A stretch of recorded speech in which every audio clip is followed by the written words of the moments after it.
یک محاصره اقتصادی که سمامه بر قریش جاری کرده بود روز تا روز سخت‌تر میشد. نرخ مالا بالا رفتن میگرفت. گرسنگی میان مردم پهن گردید و سختی به آنها زیان رسانید و زیاد شد تا جایی که از هلاک شدن خود و فرزندانشان از گرسنگی ترسیدند. این است محاصره اقتصادی. بسم الله و الحمد لله و الصلاة و السلام علی رسول الله. اما بعد، السلام علیکم و رحمت الله و برکاته. برادران و خواهران گرامی قدر، امروز هم با فضل و کرم الله سبحانه و تعالی با همراه شمایان این درس های مبارک را آغاز می نماییم. اولین درسی که با همراه شما داریم زندگی نامه اصحاب رسول الله صلی الله علیه و سلم است که ما رسیدیم بر قسمت این صحابی بزرگوار ثمامه ابن اثال. ثمامه این صحابی بزرگوار یکی از صحابیانی هست که رضی الله عنه از آن نفران است که آن 8 نامه ای که رسول الله بر پادشاهان عرب و عجم کتابات نموده بود، یکی از نامه ها در دست این داده شده بود، در دست ثمامه رضی الله عنه. ثمامه ابن اثال رضی الله عنه که محاصره اقتصادی را بر قریش جاری کرده بود، محاصره اقتصادی را بر قریش جاری کرده بود که در سال 6 از هجرت رسول الله صلی الله علیه و سلم تصمیم گرفت که دایره دعوت به سوی الله سبحانه و تعالی واسع بگردد. از این رو 8 نامه به پادشاهان عرب و عجم نوشت و آنها را توسط این فرستادگان ارسال کرد، روان کرد. و در این نامه هایی که رسول الله صلی الله علیه و سلم نوشته کرده بود دعوت نمودن آنها به سوی اسلام و از جمله کسانی که رسول الله صلی الله علیه و سلم به آنها نامه نوشت این همین ثمامه ابن اثال است. از جمله کسانی که پیامبر الله صلی الله علیه و سلم به آنها نامه نوشت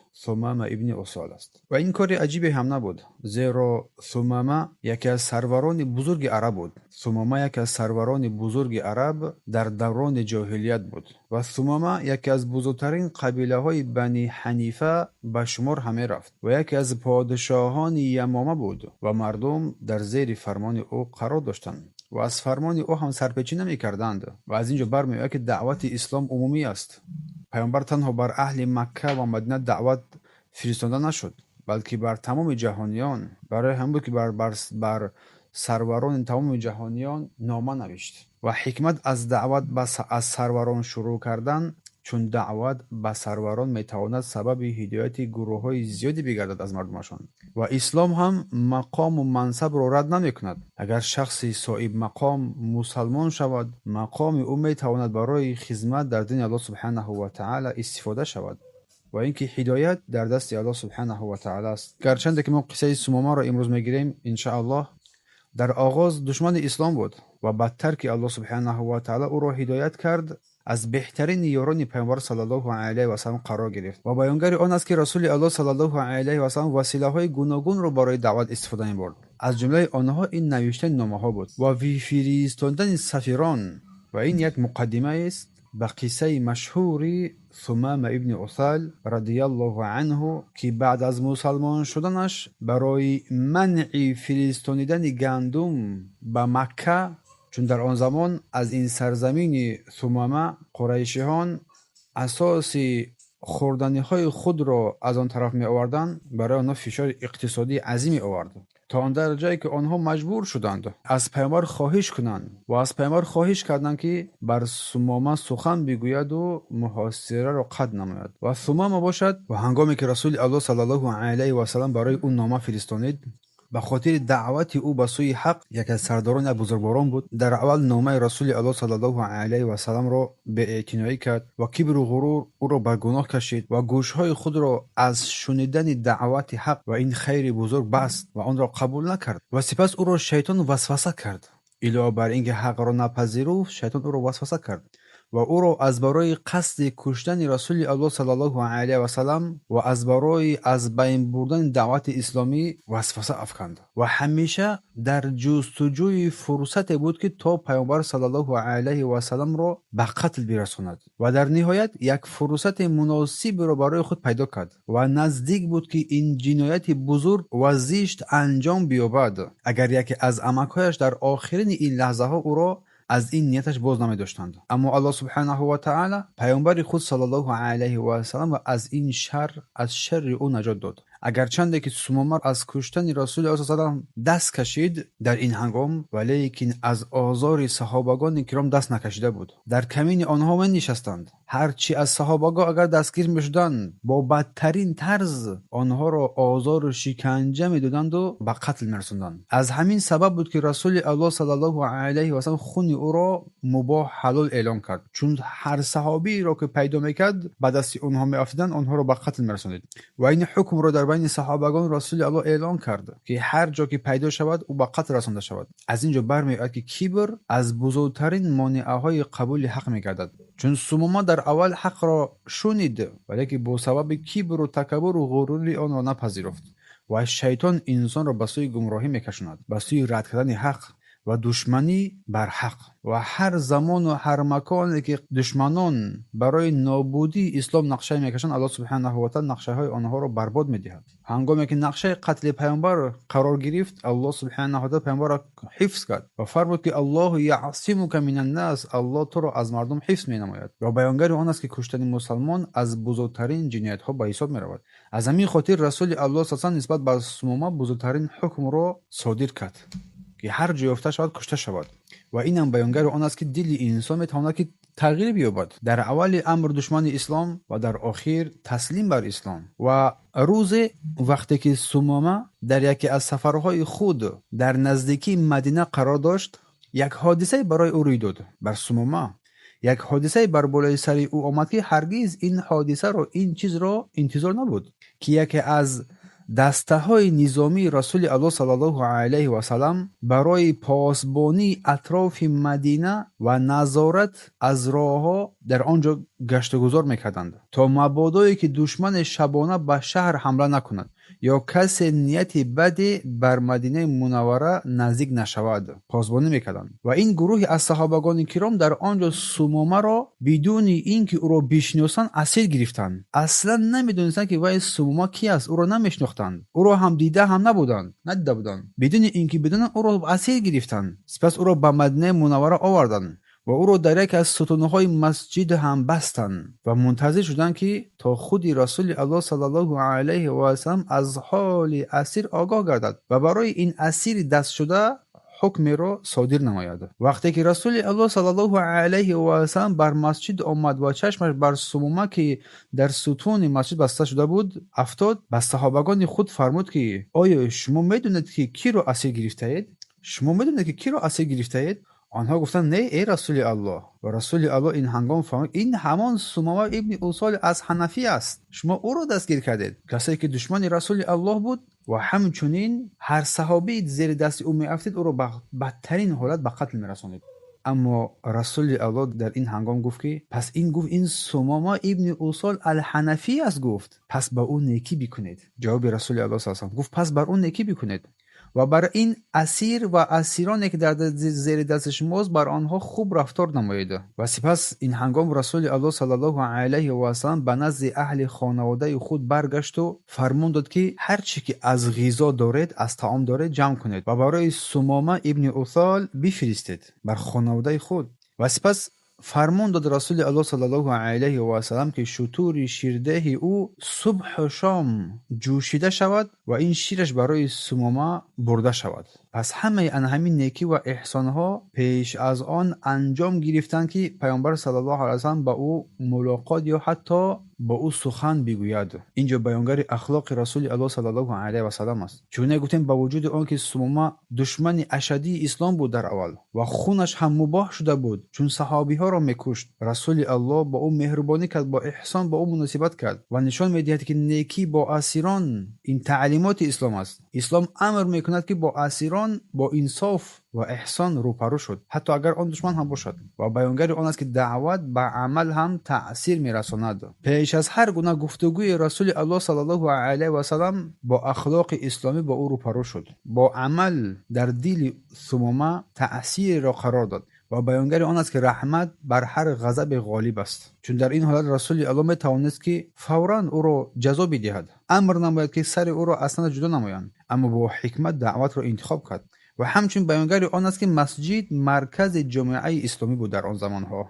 اسیرها در مسجدها، در نزد مسجدها، در آن جایها در ستونها بسته میشدند، نگاه داشته میشدند. و بیانگر آن است که هر مجلس، هر سخن و هر عبادت و هر اخلاق و هر دانش از مسجد گرفته میشد. و نشان میدهد که این قصه که دلها نه همیشه با قوه بلکه بیشتر با اخلاق نیک و احسان و رحمت فتح و شده میشوند. و چون گفتیم پیشتان که رسول الله صلی الله علیه و سلم با ثمامه سخن از اسلام بگوید، با او با عمل اسلام رو نشان داد که اسلام چگونه دین رحمت، انصاف و احسان است. و پس از این رسول الله صلی الله علیه و سلم نزد ثمامه آمد و میخواست که با حکمت او را به سوی اسلام نزدیک نماید و فرمود که ای ثمامه، نزد تو چی هست؟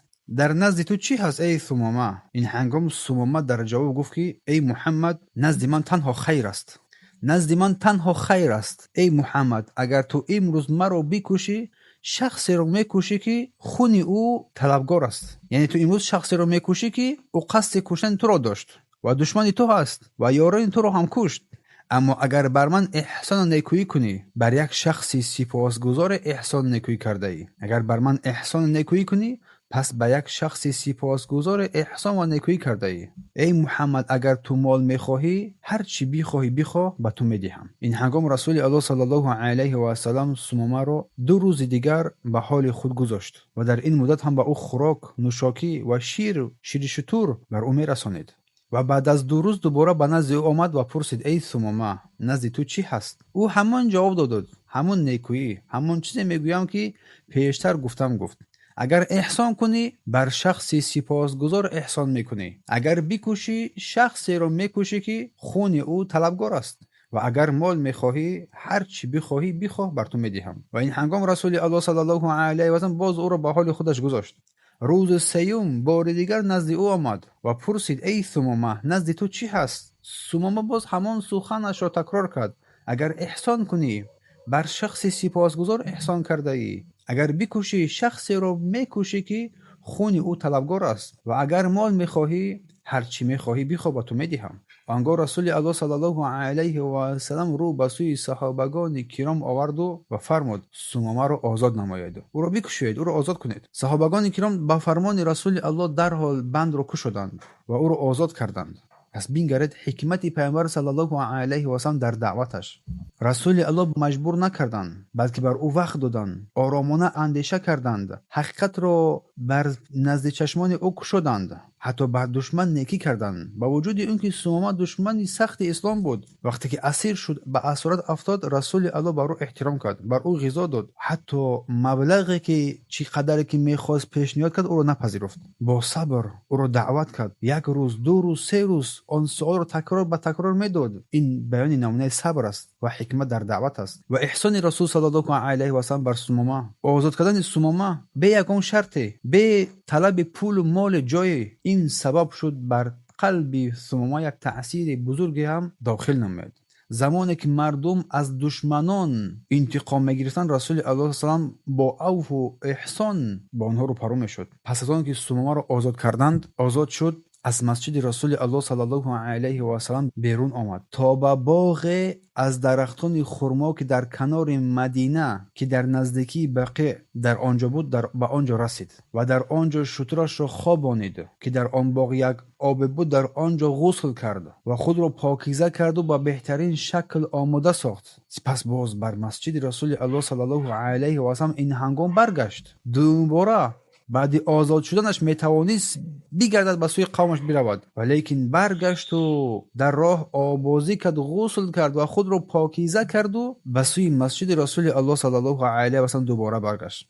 همین که بر مسجد رسید، در میان جمع از مسلمانان که در آنجا قرار داشتند ایستاد و گفت اشهد ان لا اله الا الله، شهادت میدهم که هیچ معبود بر حق جز الله نیست، و اشهد ان محمدا عبده و رسوله، و شهادت میدهم که محمد بنده و رسول الله است. سپس رو به سوی رسول الله صلی الله علیه و سلم آورد و گفت ای محمد به الله سوگند پیش از این روز در روی زمین برای من از روی تو نفرت انگیزتر نبود. ای محمد به الله سوگند پیش از این روز یگان روی در روی زمین برای من از روی تو دیده بدتر و نفرانگیزتر نبود، اما امروز روی تو از همه رویها نزد من مهربانتر و عزیزتر شده است. ای محمد، به الله سوگند هیچ دینی نزد من از دین تو نفرت انگیزتر و بدتر نبود، اما امروز دین تو از همه دینها نزد من محبوبتر شده است. ای محمد، به الله سوگند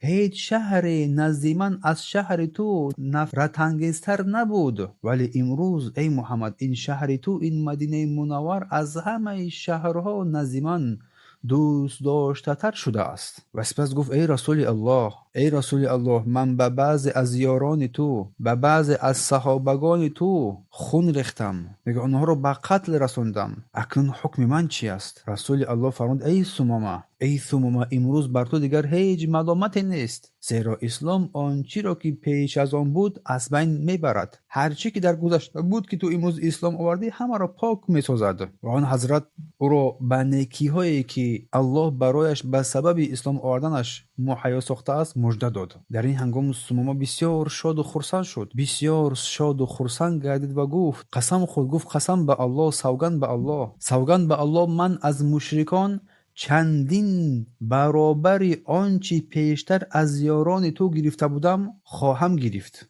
یعنی آن چیزی که من یاران تو را عذاب و شکنجه کرده بودم، من این عذاب و شکنجه را چندین برابر برای این مشرکا خواهم کرد.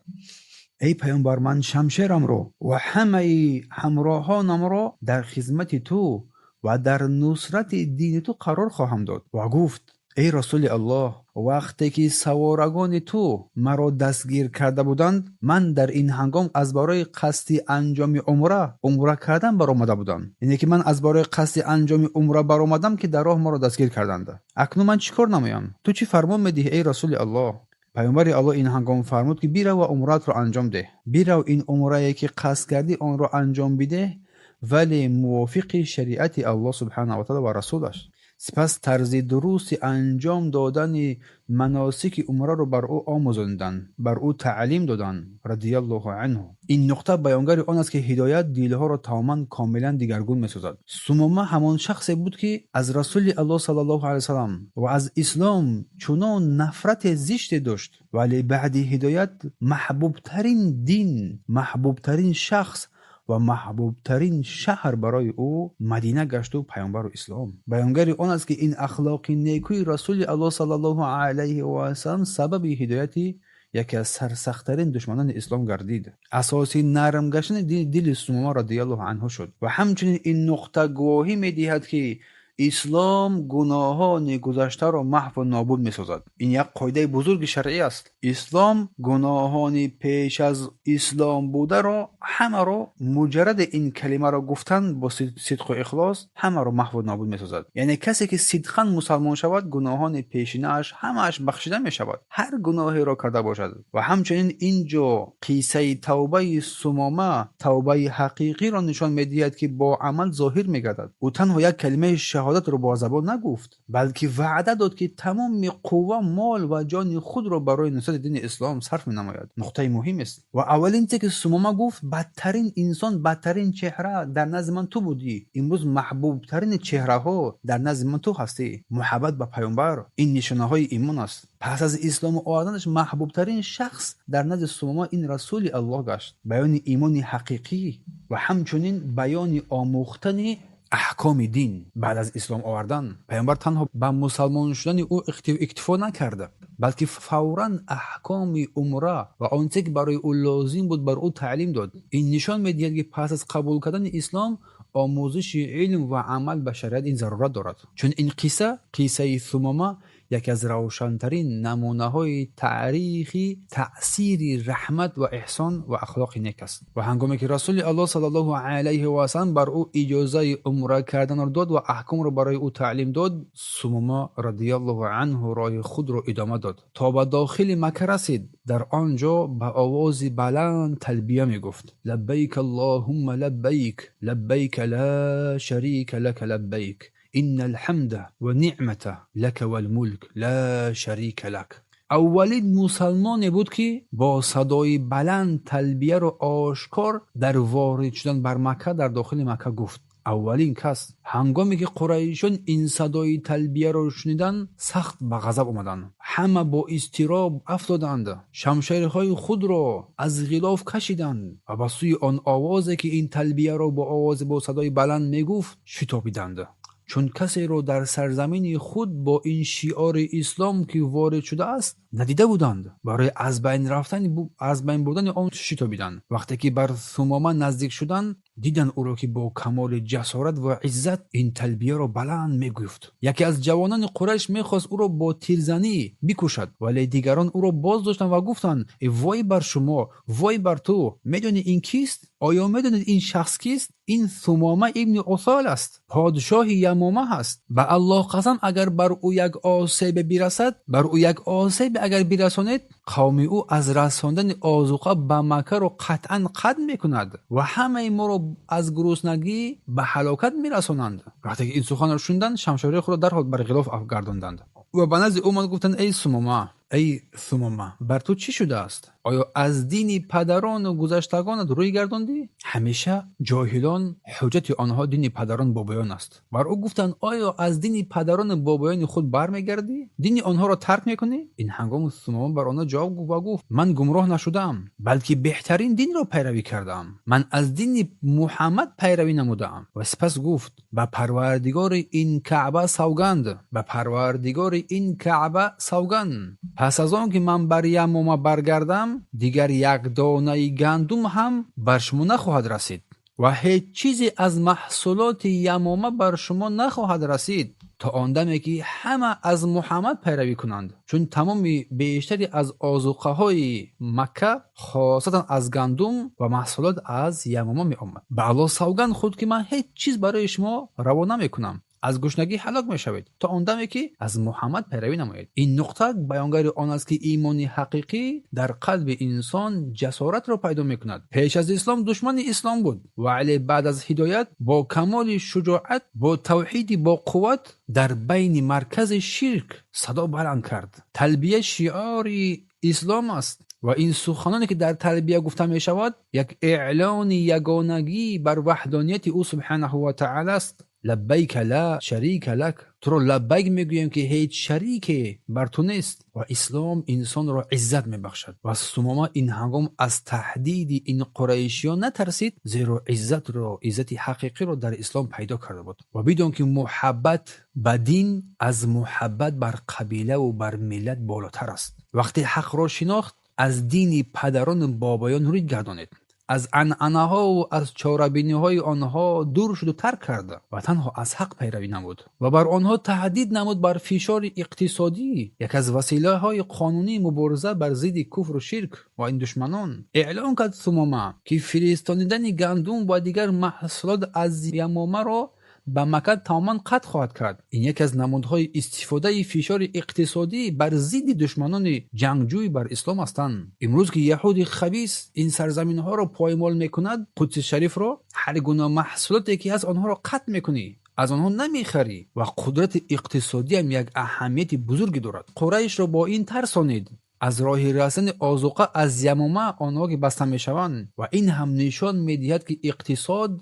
در مناسبت‌های بین خلق‌ها و دولت‌ها تأثیر کلان دارد و همچنین هدایت انسان را از ریشه دیگرگون می‌سازد. همان ثمامه‌ای که پیشتر می‌خواست رسول الله را به قتل رساند، بعد از اسلام تمام نفوذ، آبرو و قدرت خود را برای حمایت دین الله استفاده برد. درس عبرت بزرگی است. این از هدایت واقعی. اما اسلام را پذیرفتی و در دین الله هیچی نکردی، پس هیچ کسی نبودی و هیچ کسی هم نشدی. این نشان میده که وقتی که ایمان در دین، در قلب انسان، در دل انسان داخل میشود، انسان را تکان میدهد. باید تمام زندگی انسان را دیگرگون بسازد. پس آن اسلامی که تو داری امروز، آن اسلام را عزت نبخشیدی با ترک گناه و معصیت، با ترک هوا و هوس، با اطاعت فرمانبرداری الله و رسولش، با آموزش توحید پایین بندی سنتش. پس این است عزت. اگر اینو نداشتی چیزی دیگر نداره، پس چگونه اسلام داره؟ پس سمامه در مکه مکرمه موافق دستور رسول الله صلی الله علیه و سلم عمره رو به حال نیکو انجام رسانید. قریش او را میدیدند او قربانی خود رو تنها برای الله ذبح کرد، نه برای بت‌ها، نه برای سنگ‌ها، نه برای پرستش آنها. سپس به سرزمین خود، به سرزمین یمامه برگشت و به قومش فرمان داد که فرستاندن آذوقه و محصولات خود را برای قریش دیگر قطع نمایند. هیچ محصولات و هیچ آذوقه‌ای برای او دیگر نفرستند. سرور بود، فرمان او را در حال اجرا کردند. تمام محصولات خود را به فرستاندن به اهل مکه باز داشتن منع کردند. یک محاصره اقتصادی که سمامه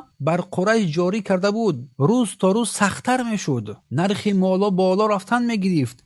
گرسنگی میان مردم پهن گردید و سختی به آنها زیان رسانید و زیاد شد تا جایی که از هلاک شدن خود و فرزندانشان از گرسنگی ترسیدند. این است محاصره اقتصادی. و تو ای بنده امروز میتوانی این تمام محصولات یهود رو نخری، استفاده نبری، چون استفاده تو این محصولات را میتواند سبب ضرر مؤمنان در این سرزمین‌های مقدس، سرزمین‌های شام، فلسطین و سوریه و دیگر جا قرار بگیرد. در این حالت قریش بر رسول الله صلی الله علیه و سلم نامه‌ای نوشت و گفتند ما تو را چنین میشناسیم ای محمد، ما تو را چنان میشناسیم که تو پیوند خویش و تباری را نگاه می‌داری و مردم را با سوی پیوند خویش و تباری هم تشویق میکنی. اکنون تو ای محمد با ما که امروز پیوند خویش و تباری داری، یا که تو امروز که با ما پیوند خویش و تباری داشتی پیوند خویش تباری را بریدی و پدران ما را با شمشیر کشتی و فرزندان ما را با گرسنگی به هلاکت رساندی، امروز این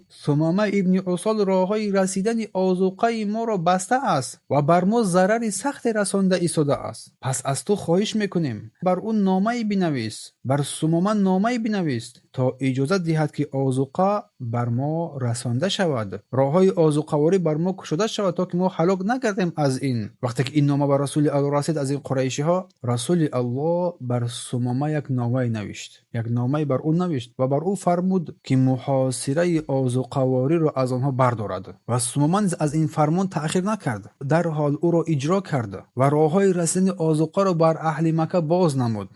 اینجا نقطه است اطاعت کامل از رسول الله. گرچند که یک محاصره اقتصادی که ثمامه بر آنها بزرگ آوردگی بود، وقتی که پیامبر فرمان داد در حال اجرا شد. پس کجا هستی تو ای مؤمن ای مؤمنه که فرمان رسول الله را که بر تو رسیده است او را بپذیری و دست پیچی و سرپیچی نکنی و هیچ عذری هم نیاری او را انجام بدهی و هیچ بهانه تو از انجام دادن تو سنت را من نسازد و بیان رحمت رسول الله صلی الله علیه و سلم حتی نسبت به دشمنانش.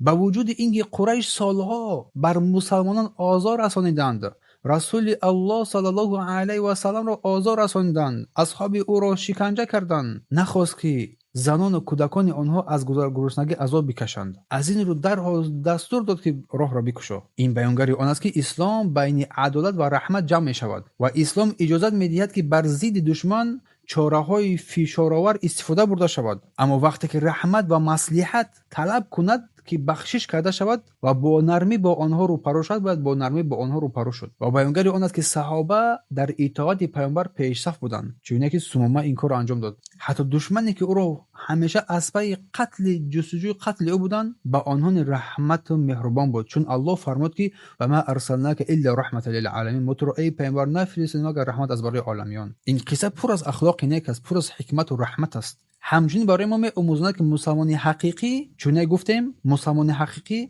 در هر فرمان الله و رسول الله مقام اول را در اطاعت گذاری آنها قرار می‌دهد. و ثمامه رضی الله عنه تا آخر عمرش به دین خود صادق ماند و عهد و پیمان خود را با پیامبر حفظ کرد. وقتی که رسول الله صلی الله علیه و سلم به نزد پروردگارش پیوست و بعضی از عرب‌ها گروه یا که تنها از دین الله بیرون شدند، مسلمه کذاب که قصه آن را درس گذشته گفتیم میان قبیله های بنی حنیفه برخاست و مردم را با پیروی خود دعوت کرد. در این وقت ثمامه در مقابل او ایستاد و به قومش گفت، سخن او را گوش بدهید که چی گفت به قومش. گفت ای بنی حنیفه، از این کاری تاریکی که در آن هیچ نوری نیست دوری بجویید. از این کاری تاریکی که در آن هیچ نوری نیست دوری بجویید. به الله سوگند این یک بدبختی است که الله بر هر کسی از شما که آن را قبول کند نوشته است و برای دیگران نیز این فتنه و مصیبت خواهد شد. و سپس فرمود ای بنی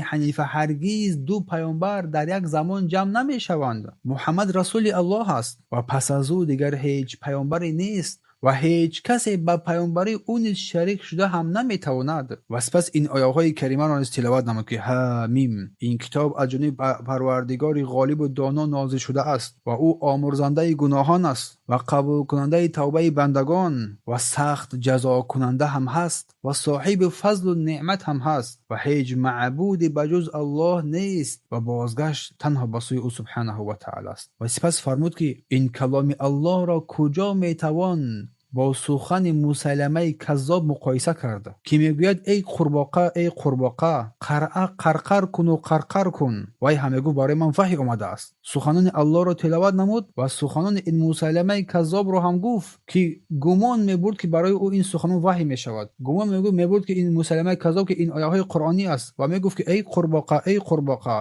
قرقر کن و قرقر کن، نه آب را من میکنی و نه آن را لایالود میسازی. این سخنان به آدابانه را میگفت. و بعدا ثمامه همه آن کسانی را که از قومش بر اسلام استوار مانده بودند جمع کرد و همراه آنها برای جهاد در راه الله سبحانه و تعالی و مبارزه بر ضد این مرتدین برخاستند.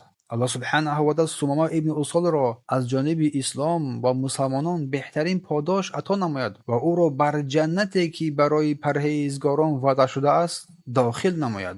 استواری او در دین در مهمترین وقت، بیان بزرگی ثمامه، بیان فضل بزرگی ثمامه که در مسلمان شدنش و بلکه بعد مسلمان شدن تا آخر عمرش ثابت قدم ماندنش. فرمود پس از پیامبر دیگر هیچ پیامبری نیست و این پیامبری هم قسمت کرده نمی شود. این نقطه هم بیانگر آن است که اگر دلایل روشن در قلب انسان جایگیر بشود دیگر هیچ شبهه او را تکان نمی دهد و تغییر نمی دهد. مقایسه حق با باطل. ثمامه رضی الله عنه مردم را وادار کرد که بین کلام الله را بنگرید و بین این کلام مسیلمه کذاب را شما بنگرید. حق برای شما روشن می شود و این نقطه هم وادار می نماید که دعوت باید با علم باشد و با دلیل باشد. معلوم است که مردم را نصیحت می نمایی و بعداً آیه های قرآن و احادیث را برای آنها حجت هم نمایی. این از اصول درست دعوت، نه با شعر و نه با نمیدونم قصه خوانی های دروغین. دیگر زمان اینها رفت. نصیحت با کتاب و سنت است. قصه ها قرآن پر از قصه هست و همچنین حمایت دین برادران و خواهران گرامی وظیفه هر مسلمان است. اگرچه که سهم بزرگ عالمان و دانشمندان و طالب علمان نگذارند ولی که وظیفه شما هم هست. وقتی که فتنه مرتدان آغاز شد ثمامه خاموش ننشست، بلکه با سخن، با موقع، با عمل از اسلام دفاع کردند. این بیان تأثیری حقیقی ایمان است که قلب انسان تغییر می‌دهد. پس یک نمونه روشن از این قصه برای ما و شما هدایت الله سبحانه و تعالی انسان را از یک دشمن سرسخت به یک انسان نیکبخت آورده می‌رساند که او با اخلاص، استواری و جسارت نشان داد که ایمان راستین تنها در گفتن به کلمه شهادت نیست بلکه با ثابت قدمی هست، با عمل با این ارکان این لا اله الا الله و شرطهای آن و رکنهای آن است و دفاع از حق، سپس و قربانی در راه الله سبحانه و تعالی و نماز و حج و عمره و اینها را از برای الله قرار دادن است و توفیق از جانب الله سبحانه و تعالی است. این است قصه ثمامه رضی الله عنه. الله از او راضی بود.